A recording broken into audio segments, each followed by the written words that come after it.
can sleep anywhere. A new documentary provides an unusual portrait of homelessness in New York. It chronicles the plight of Mark Reay, now in his 50s, who's had an outwardly glamorous career as a model turned actor and photographer. But for 6 years he was homeless, living outdoors on the roof of a building, trying to evade detection. The actual sleeping part, once I got my system down, meaning I had a nice inflatable camping mattress, a comfortable and warm sleeping bag, and I was fairly well protected against rain. It got cold, but I always wore a lot of layers, so and the sleeping bag helped. People might ask, why are you homeless? I mean, you're well put together, you're seemingly intelligent and capable. Why, they might say, don't you go out and get a job and rent right. a room in an apartment? Yeah, you know, I've kind of narrowed down my life pursuit now into 3 industries, acting, photography, and modeling, with very improbable rates of success. There's no guarantee you will move up and start earning any money in any of the professions I've mentioned.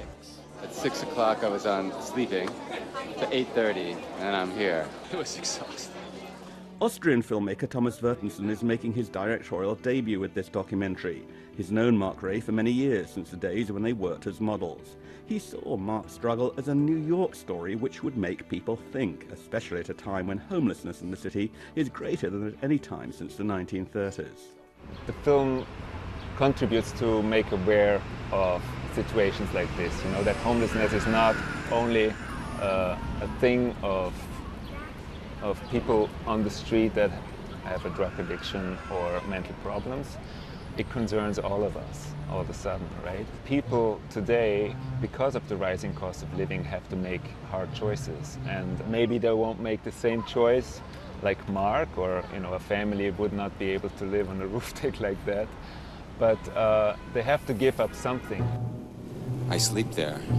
But the film's subject doesn't necessarily see his own experiences of not having a roof over his head as part of a wider story of economic forces pushing people into homelessness. It's more his unique response to his circumstances. I actually kind of like living off the grid and thumbing my nose at the system. I can't say, though, that if there were affordable housing in New York City that I wouldn't go there. I think many people are aware that perhaps their housing is only 1 or 2 paychecks away from being taken away from them. And this is just my peculiar way of surviving in that circumstance. The documentary is well shot. It doesn't delve deeply inside Mark Reay's mind. There's a bittersweet quality to his life story. He sees the film as an antidote to materialistic TV shows and movies. I am so sick of seeing films about the rich and famous and all the wealthy. You know, now it's time to have you know, the Poor and Unknown series, and you know, and it's an exciting life that I live without a lot of money. Lying, lots of lying, cheating, thieving, stealing. The director is hoping that Mark Reay's involvement with the documentary will generate some acting opportunities and help him to earn some money. Mark Reay is no longer sleeping on the roof. He's currently rented a room here in New York City. He is a man of few complaints. He has, he says, a lot of friends and a lust for life. Follow your bliss, but be prepared to live your nightmare.